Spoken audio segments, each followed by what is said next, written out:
we're done. Second week of Dark Shadows. 10 episodes down. Volume 2. I feel like there's more mystery happening and not a whole lot of things being resolved. So it's just like building on mysterious things.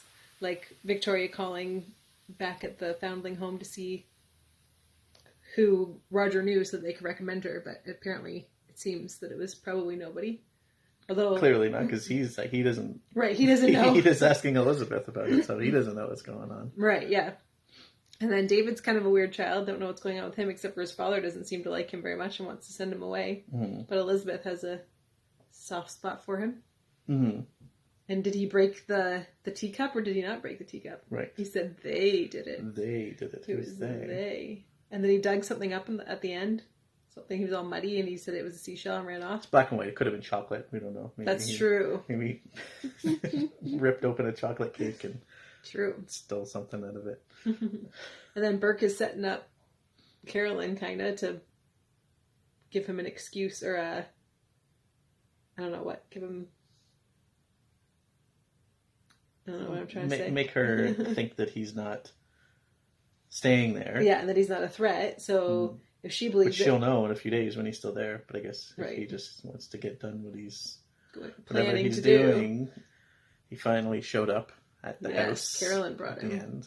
So I'm sure she's going to be in trouble for that situation. Yeah, especially when Roger finds out he wasn't too happy that Victoria was talking to him. Mm-hmm.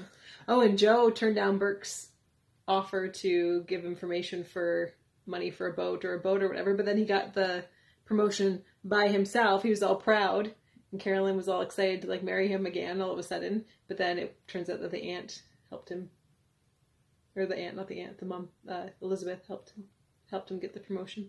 Right. Well, she says she approved it. Right. But she did it so that they could get married, mm-hmm.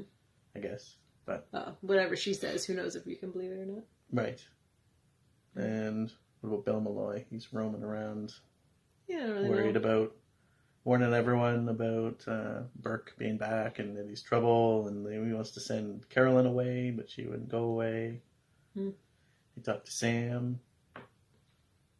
Sam does nothing but drink all day long. And spill his drink. Spill his drink. He's not very good with the drinking. You would think he'd be an expert by now. But get a little shaky after you had too many. Yeah. I think that's it. That's it. The main points, anyway. So what's going to happen? I don't know. What's happen next week? Burke's at I think Burke's Collinwood now. I think Burke's going to get smacked by Elizabeth in the next scene. In the next scene, and then told to leave, and then he just goes back to New York, and then everything's hunky-dory. Either that, or she's going to somehow be happy to see him and hug him. Oh, it's so good to see you. Put on an act, or be genuinely good. What do you think went on with Burke and Roger and I have no idea. Possibly Sam and possibly David's mom. We learned that Roger left, or Elizabeth sent him away after the incident 10 years ago with Burke, and only brought him back because of David. And that David knows more about the situation than Roger anticipated, because he said he heard them yelling. He was like, "You've never heard that name before, Burke's name." He was like, "I heard it when you and Mom were yelling." Yes. So that did not make Roger very happy. Nope. Right. And no guesses on what transpired 10 years ago? Nope. We know Burke went to prison. I maybe they accidentally killed someone and had to hide the body, or although if they did, he went to prison for it. Maybe that's would be out of prison if they killed someone. Maybe. Anyway, I don't know. All right, we'll find out next week.